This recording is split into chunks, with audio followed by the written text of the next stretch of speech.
Walang nakakapansin sa lungkot na pilit kong kinikimkim.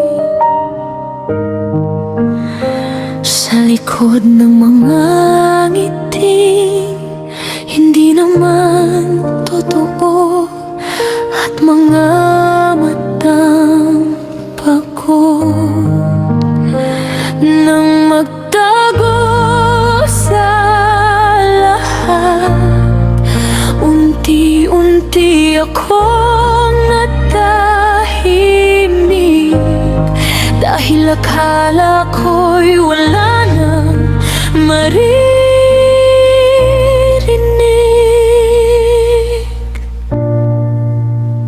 Sa bawat okay lang na sinasabi, may pusong unti-unting nasasawi. Hanggang kailan ko ba itatago lahat ng sugat na tinatago ko? Kapag napuno ang damdamin, galit na lang ang lalabas sa akin. Hindi nila nakita ang lungkot, hanggang sa galit ang umabot. Bigla na lang akong naging masama sa paningin ng lahat, na nakatingin lang pala. Di nila alam ang pagod ng pusong matagal ng sugat, dahil ang sakit kapag kinimkim, nagiging sigaw na di mapigil. Ang sakit hindi basta nawawala, nag-iiba lang ng anyo habang tumatagal pa. Minsan distansya't pananahimik, minsan galit na di ko mapigil.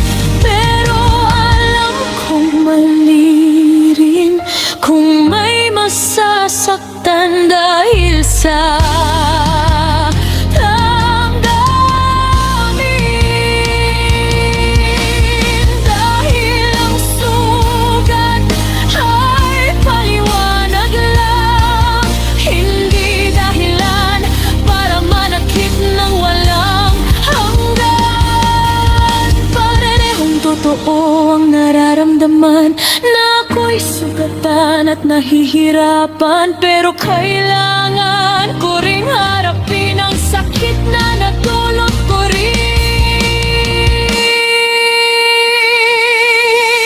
Sana balang araw maintindihan na bago ako naging ganito kailanman.